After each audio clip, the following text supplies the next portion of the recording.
My name is Samantha Reed. I am 30, and for as long as I can remember, I built my life on a simple promise.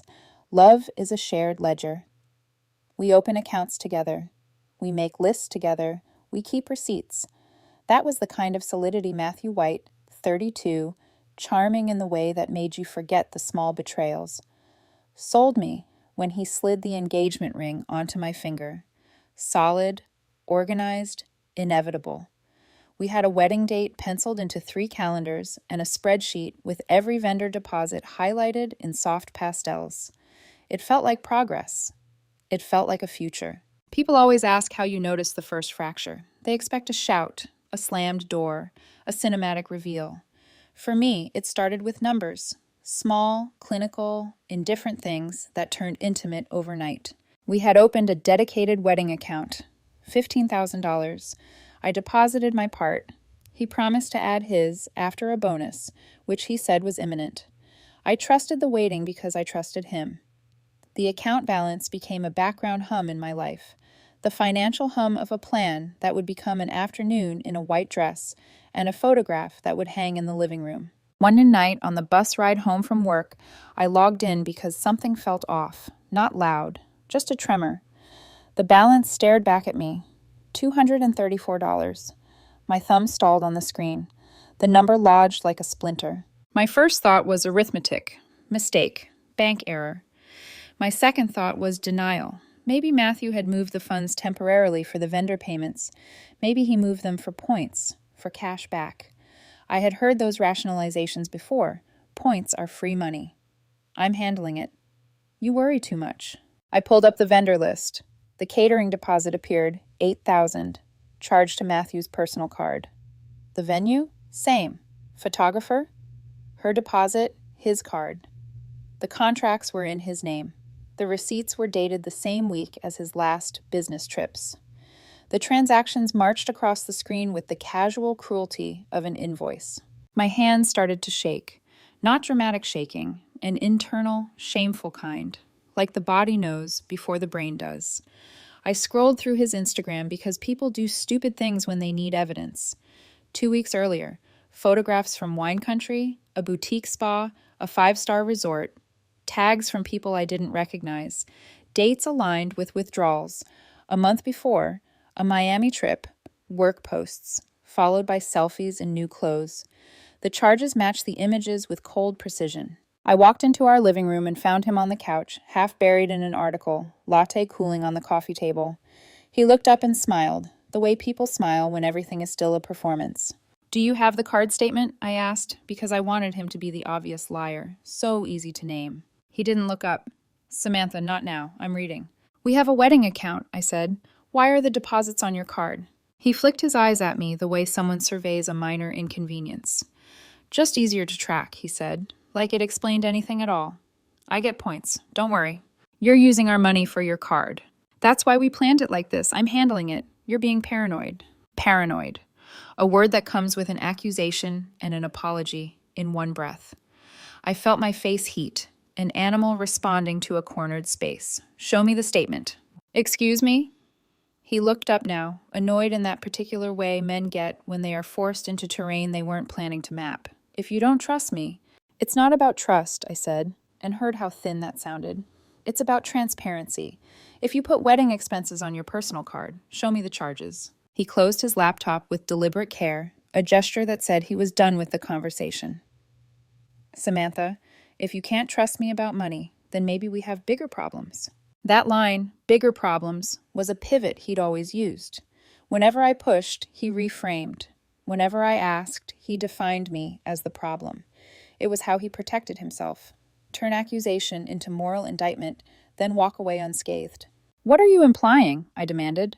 The living room felt suddenly too small. He stood. He leaned into me, the way someone uses posture as authority.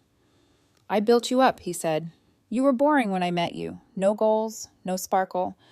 I made things interesting. I pay. I provide. You should be grateful." There it was. The disguised contempt I had seen in small doses for years. The upgrade talk, the "I made you better." He always said it as flattery. I had learned to hear it as a subtle stripping of agency. That night it came with a sneer.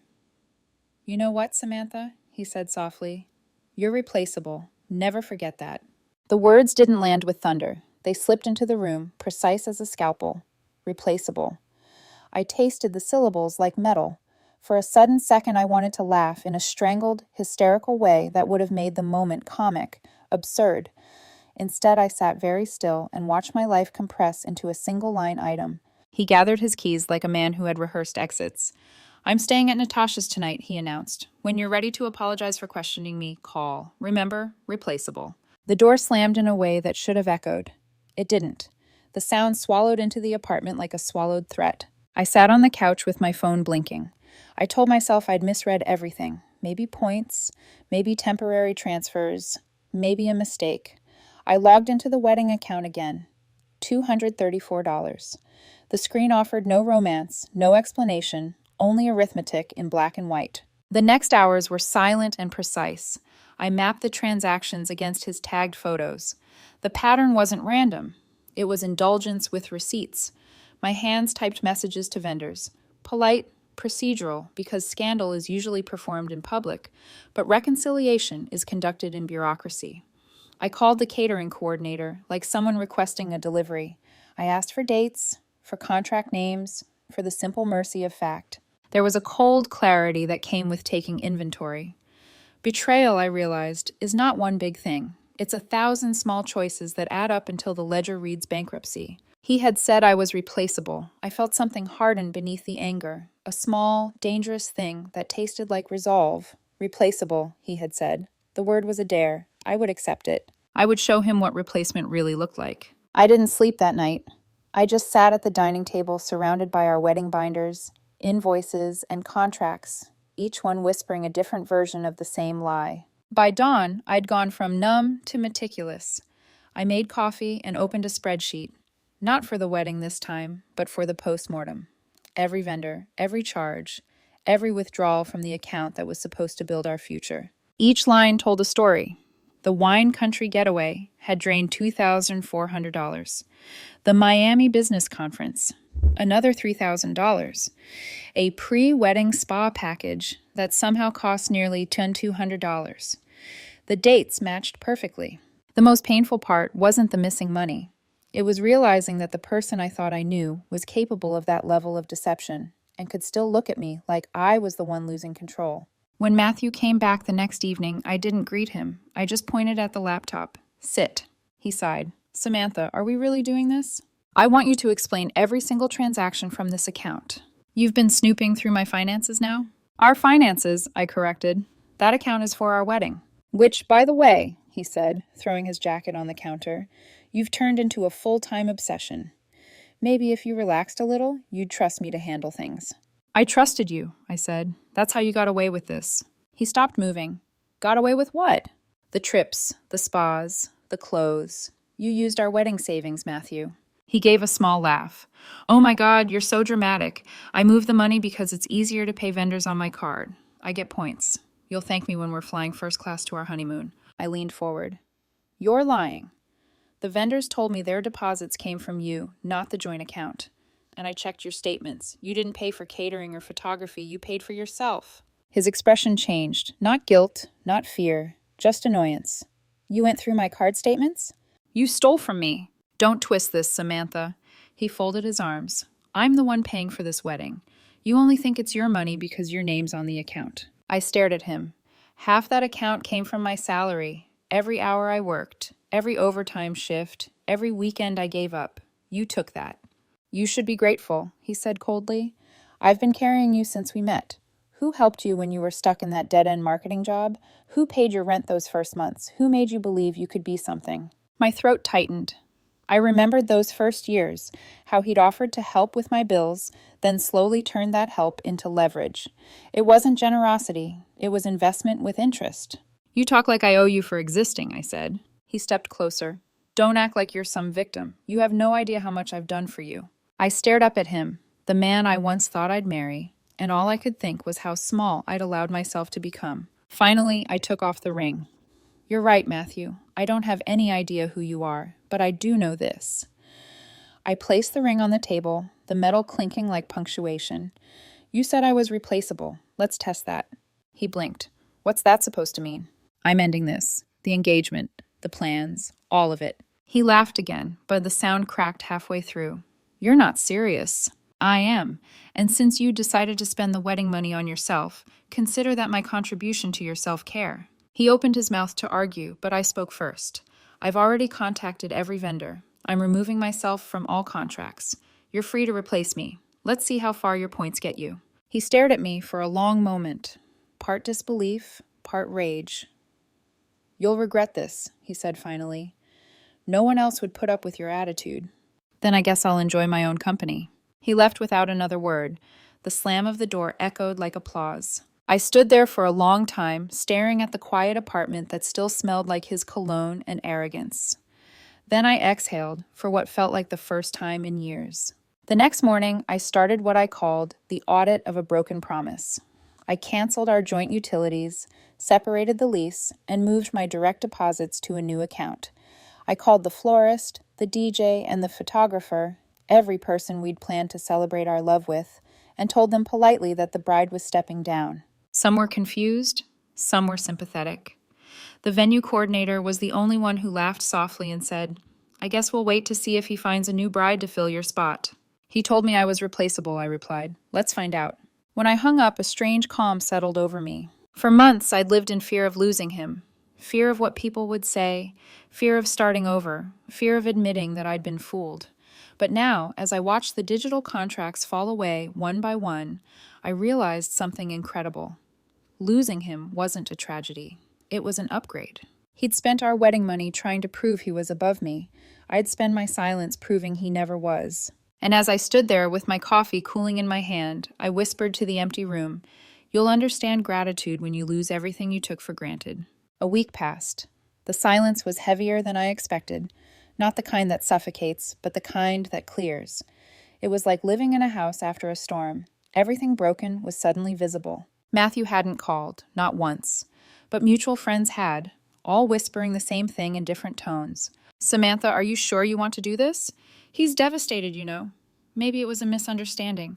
I didn't answer any of them, because I'd seen too much to call it a misunderstanding. Then one evening, while sorting through the last of the wedding paperwork, I got an email from the venue manager, the same woman I'd spoken to during the cancellations. Ms. Foster, I just wanted to confirm the transfer of the booking under a new name, Bianca Collins. Same date, same package. We've also processed the non-refundable portion of the deposit per your original terms. Best of luck. I froze. Bianca Collins. The name had appeared once before, on one of Matthew's business trips. A client, he'd said. A networking opportunity.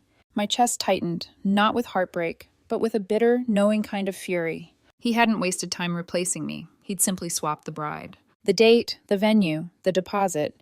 My dream wedding, just repainted with another woman's name. For a long moment, I just sat there staring at the screen, and then, almost involuntarily, I laughed. It wasn't funny, not really, but it was absurdly poetic. He'd called me replaceable, and proved his own words faster than I could have imagined. Still, I wasn't done being the fool. Not yet. The next day, I went to the venue. I didn't make a scene or demand answers. I simply asked to confirm the details for my records. The receptionist, a kind woman who clearly sensed the story behind my polite smile, handed me a copy of the updated contract. Bianca's name was on every line. Matthew's signature sat right next to it. But here's what they hadn't expected. The original agreement still listed me as the primary payer, and all deposits, though non-refundable, were traceable to my account. In short, they were using my money for their wedding. I felt something in me click, a clean, sharp alignment of purpose. That night, I drafted a short, elegant email to the venue. Dear Ms. Turner, regarding the booking under my former fiancé, Mr. Matthew White, please note that all payments made under my name and banking details were unauthorized for the current reservation. Kindly hold any services until the matter is reviewed legally. I'll forward documentation tomorrow. Warm regards, Samantha Reed. By the next morning, I'd contacted my bank. Fraud investigation, transaction reversal, and yes, cancellation of the venue's charge authorization. 2 days later, Matthew called. Samantha, he began, his voice measured, careful. You've made a huge mistake. I said nothing. I don't know what you think you're doing, but the venue says our date's on hold. They said you flagged a fraud report. Our date? I said calmly. You mean your date with Bianca? A pause, the sound of him exhaling hard. Don't do this, you're just being spiteful. I let the silence stretch. He continued, voice rising. You can't just take back money that was part of our wedding fund. It's not fair. Matthew, I interrupted softly, you called me replaceable. You replaced me. And now you're complaining because the replacement doesn't come with a financing plan? You're unbelievable. No, I said, I'm free. Then I hung up. Within hours, I started getting messages, angry, defensive, panicked, from him, from Bianca, from mutual acquaintances who didn't know the half of it. Apparently, the venue had frozen their booking. The DJ refused to play until payment was reissued. The florist demanded a new deposit. And since Matthew's personal account wasn't nearly as full as he liked people to believe, his entire facade crumbled in public view. I didn't respond to any of it. I didn't need to. My silence was louder than revenge. A month later, I walked into a small bakery on the edge of town, the same one where I'd ordered sample wedding cakes once upon a time. The baker, an older woman with kind eyes, recognized me instantly. No wedding, huh? She asked gently. No wedding, I said, smiling, but I think I'll get a cake anyway. She laughed. Celebrating something? Yes, I said, meeting her eyes. Freedom. As I walked out into the late afternoon sun, I realized something simple yet profound. Matthew had taken my money, my trust, and my plans, but he couldn't take my peace. He'd spent his life convincing people he was irreplaceable, but in the end, the only thing he truly replaced was his own dignity. And as for me, I didn't need a wedding to prove my worth. I just needed to remember that walking away isn't losing.